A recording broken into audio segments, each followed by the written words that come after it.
Continuing from the previous movie, we're going to extrude some more polygons near the base of this column. We need some edges to do that, so let's quick slice some edges near the base here. I'm zoomed in very tight in the left view so I can see individual centimeter grid lines. We want to enable snapping to the grid. Snap's toggle is off, so let's turn it on. You might want to right-click and just make sure you're snapping to grid points.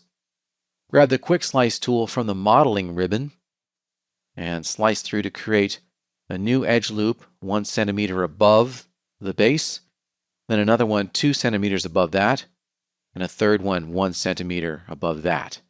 We've just quick sliced in 3 new edge loops. We can see that in the perspective view here.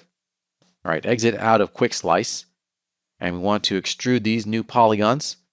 Let's also exit out of grid snapping. Go back to polygon selection mode. Select one of these polygons here. Hold down Shift and select its neighbor. And we can extrude again. Hold down the Shift key and click on Extrude. Let's give this an extrude amount of 5 centimeters and click OK. We can also extrude inward. We can select these polygons here. Select one there. Hold down Shift and select its neighbor. Hold down Shift and click Extrude. And give this a negative extrude amount. We'll set it to negative 2 centimeters and press Enter. And then click OK. Very cool. So we've got mostly what we want. There's just a couple of extra edge loops here that we can get rid of. Let's maximize that view with Alt-W. Go into Edge Subobject Mode. Double-click on this edge loop here and remove it just as we did before with Ctrl Backspace. And there are a couple more. There's one at the capital. Go up there. This one's a little bit more complicated, but it gives me an opportunity to show you how to convert selections. If we go into Polygon Selection Mode, select that polygon, and then convert it to edges, we can select the edges instead of the polygon. So hold down the Control key and click the Edge Subobject Mode to convert that selection. Now the polygon edges are selected rather than the polygon itself.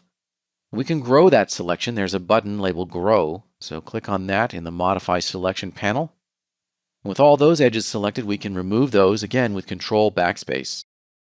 The same condition exists here at the bottom of the base. If we really want to clean this model up, let's go down to the bottom here. Repeat that process. Grab the Polygon Select tool, click on a polygon, hold down Control, click on Edge Selection Mode, and we can grow the selection. There's a keyboard shortcut for that, which is Control Up arrow.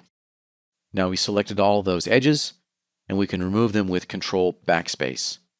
All right, we can exit out of Subobject Mode, press the Z key to zoom, and that's how to use the Extrude tool and a couple of other tools in order to shape up a simple polygon object.